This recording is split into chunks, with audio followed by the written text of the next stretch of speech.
दोस्तों, आप सभी जानते ही होंगे कि 27 जुलाई 2026 में यानी कि इसी महीने में शनिदेव जो अभी मीन राशि में गोचर कर रहे हैं। 2025 के मार्च महीने में शनिदेव मीन राशि में एंटर हो चुके थे और इनका गोचर 2.5 साल के लिए एक राशि में रहता है। मीन राशि यानी कि पाइसेस में सैटर्न अभी ट्रांजिट कर रहे हैं।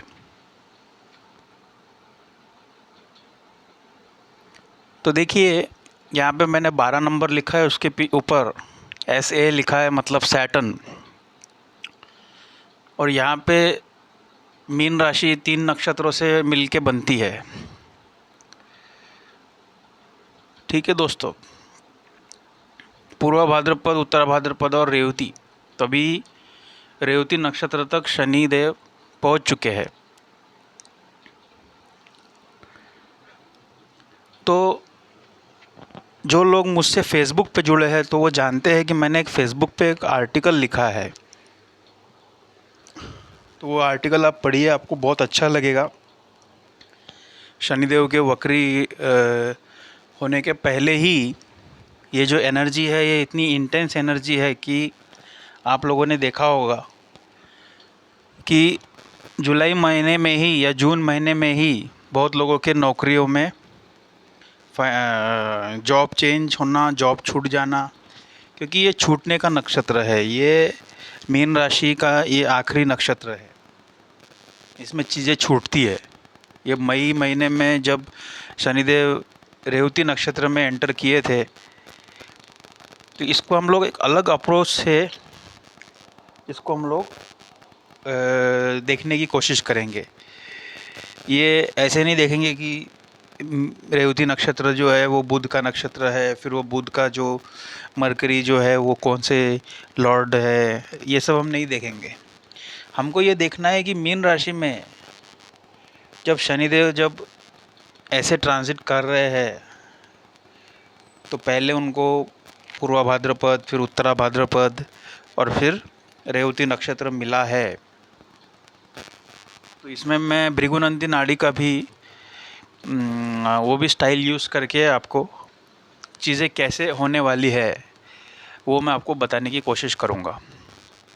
ठीक है दोस्तों, तो ये हमने देखा कि ये मेष लग्न की कुंडली है ना। तो मेष लग्न की कुंडली के लिए, मेष लग्न वालों के लिए यहाँ पे हम लोगों ने एक मेष लग्न की कुंडली मैंने बनाई तो है।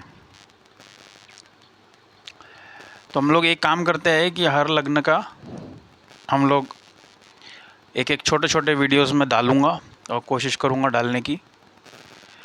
तो उसको आप देखते रहिए। और लग्न मतलब आपके फर्स्ट हाउस में जो साइन पड़ रही है वो आपका लग्न है, यानी कि एसेंडेंट है। तो यहाँ पे अगर एरीज एसेंडेंट है, आपका मेष लग्न है, तो शनिदेव आपके 12th हाउस में ट्रांजिट कर रहे हैं।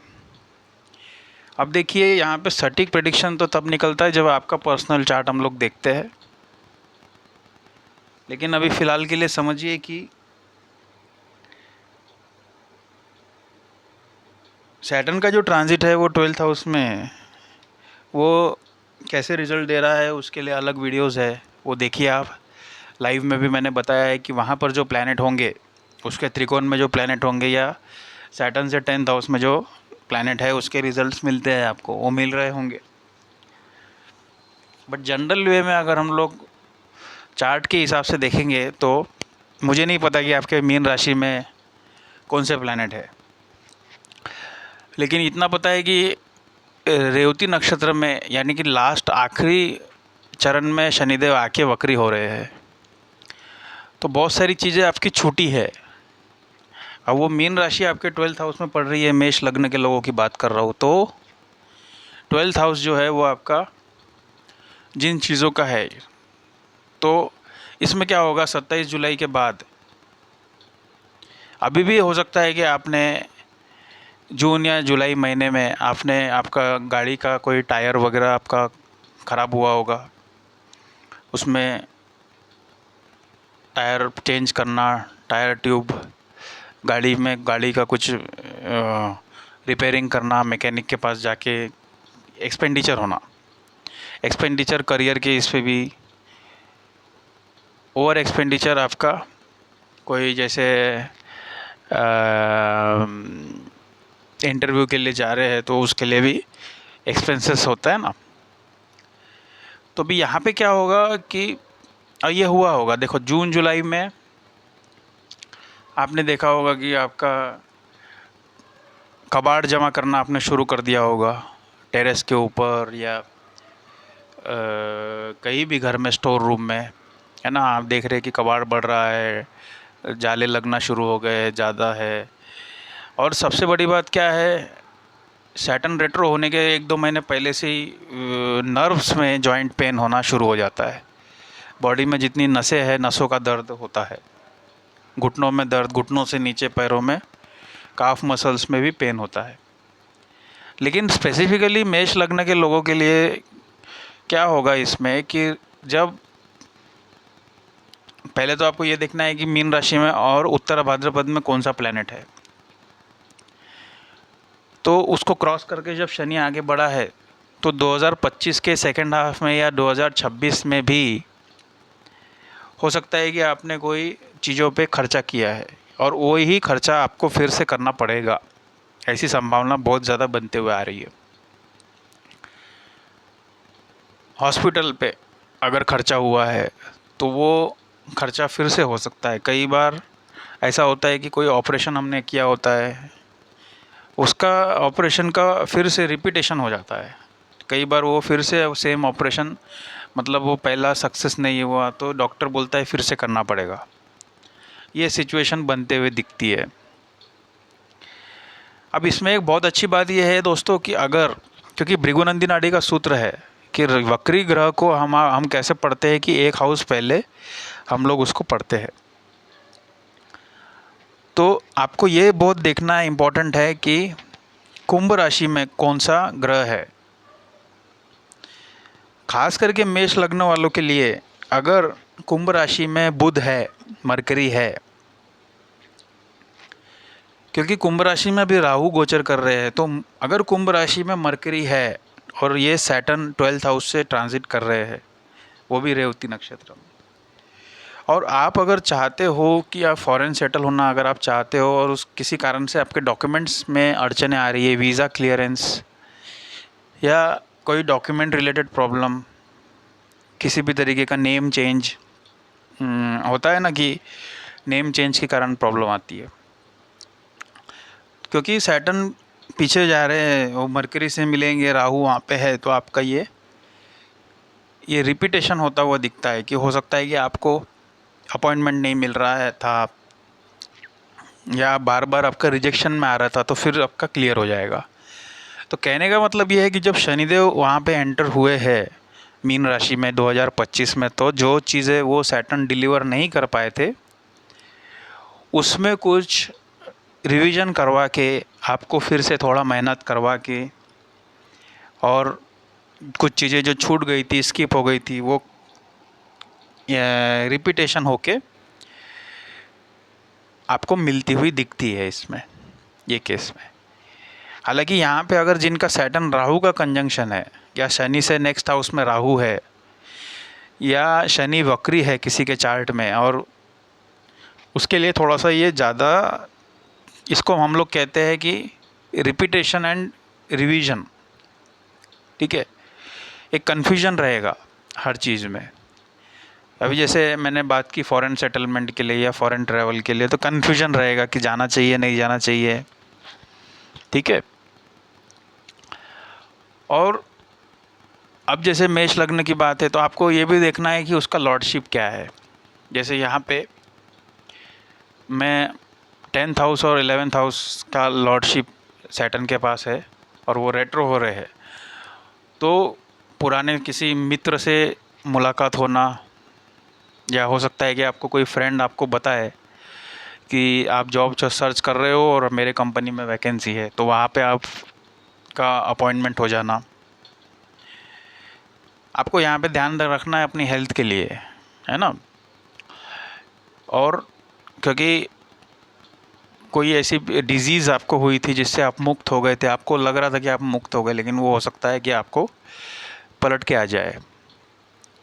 ठीक है दोस्तों, तो ये एक जनरल बात होती है, जब शनि वक्री होता है तो ये उन चीज़ों का एक्सपीरियंस फिर से करवाता है जो चीज़ें एक्सपीरियंस आप कर चुके हैं।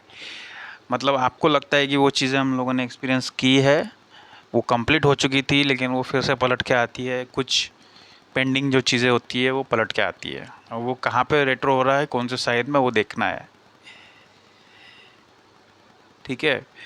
अब बहुत सारे लोग जिनका वीनस सैटर्न का युति था और उनको बहुत सारे, मतलब कह लो कि 7th हाउस में हो रहा है वो कंजंक्शन, तो उनके लिए तो ये है कि भाई मैरिज का टाइम था, उनको प्रपोज़ल भी आए, लेकिन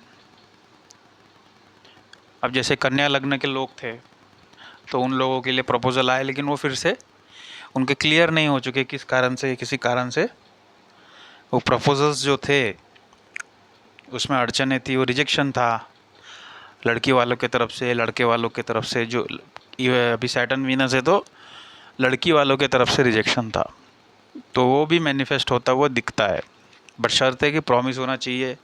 सैटर्न अगर रेट्रो है, फिर से रेट्रो सैटर्न ऊपर से जा रहा है, तो it is showing more delays. ठीक है जी। तो मेष लग्न वालों के लिए आपका 12th हाउस में सैटर्न रेट्रो हो रहा है, आपको चैरिटी पे फोकस करना चाहिए। और चैरिटी आपको किसकी करनी है? आप जैसे जो कह लो कि अंडर प्रिविलेज लोग हैं, जैसे जिन लोगों को काम से जैसे लेबर टाइप के लोग हैं जो बहुत मेहनत करते हैं, बट उसके अनुसार उसको उनको ये उसके पैसे मिलते नहीं हैं, कम मिलते हैं, है ना। मतलब जो लोगों को मेहनत ज़्यादा है और उनको उसके हिसाब से अर्निंग कम होती है ना। जैसे बहुत सारे आपको लोग मिलते हैं ऑन डेली बेसिस पे, तो ये समय पे ज़्यादा मिलेंगे ऐसे लोग। उसके बाद में आप किसी एनजीओ से जुड़ के, जो एनजीओ हॉस्पिटल्स में फ्री फूड डिस्ट्रीब्यूशन वगैरह करते हैं, तो अगर आपके ऊपर भगवान की कृपा है तो आप ज़रूर ऐसे एनजीओ से जुड़ के आपको मौका मिलेगा कि आप उसका, क्योंकि ये पीरियड में जो भी चीज़ आप करते हो उसका आपको आने वाले समय में बहुत अच्छा रिजल्ट मिलता है। यहाँ पे जो वक्री ग्रह है उसको चेष्टा बल बहुत मिलता है, ये बहुत नोटिस करेगा जो भी आप करोगे ना। और आप ये भी देखो कि उत्तरा भाद्रपद नक्षत्र में कौन सा प्लैनेट है, रेवती नक्षत्र में कौन सा प्लैनेट है।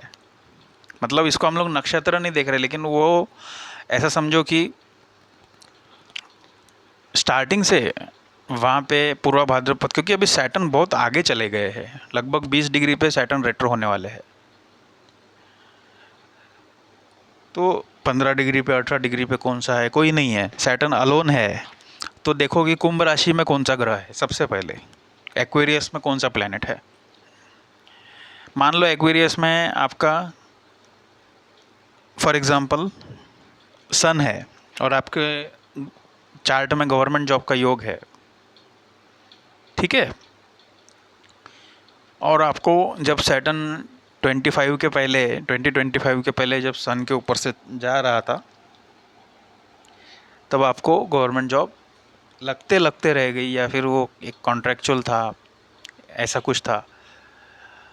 तो अभी वो चीज़ मैनिफेस्ट हो सकती है कि आपको फिर से वहाँ से बुलाया जाए, किसी भी तरीके से गवर्नमेंट के साथ जुड़ के काम करने का मौका ऐसा दिखता है।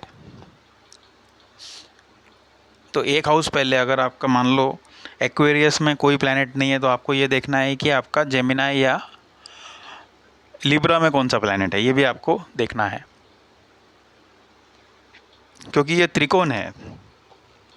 पहले तो आपको ये देखना है कि यहाँ पे अगर कोई प्लैनेट नहीं है तो आपको ये जो उसका जो त्रिकोण है, ये त्रिकोण भी नोटिस करना पड़ेगा। फिर वो टेम्पररी कंजंक्शन जैसा उसको ट्रीट किया जाता है। ठीक है दोस्तों, तो ये एक छोटा सा वीडियो था सैटर्न रेट्रो के ऊपर, और कुछ कमेंट्स में कुछ क्वेश्चंस आए हैं, उसका जो रिप्लाई है आपको नेक्स्ट वीडियो में मिल जाएगा। ऐसे कोई क्वेश्चंस मेरे पास में कुछ कुछ आए हैं जिसमें मतलब बहुत कम क्वेश्चंस है, बहुत ज़्यादा क्वेश्चंस नहीं है। फिर भी जो भी है मैं आपको नेक्स्ट वीडियो में इसका रिप्लाई देने की कोशिश करूँगा। ठीक है, और अगर वीडियो को अच्छा रिस्पांस मिलता है तो जिस तरीके से हमने मेश लगने के लिए हमने डिस्कस किया, वैसे ही हम लोग हर एक असेंडेंट को हम लोग डिस्कस करेंगे। आप वीडियो को देख रहे हैं तो आप वीडियो को लाइक भी कीजिए, चैनल पे नए हैं तो सब्सक्राइब प्लीज़ कीजिए, और अगर आप मुझसे अपना चार्ट रीड करवाना चाहते हैं तो दिए गए व्हाट्सएप नंबर पे व्हाट्सएप करके 750 रुपीज़ मेरा कंसल्टेशन चार्जेस है, और उसमें कोई टाइम लिमिट नहीं है। आप फ़ोन पे कनेक्ट हो सकते हो,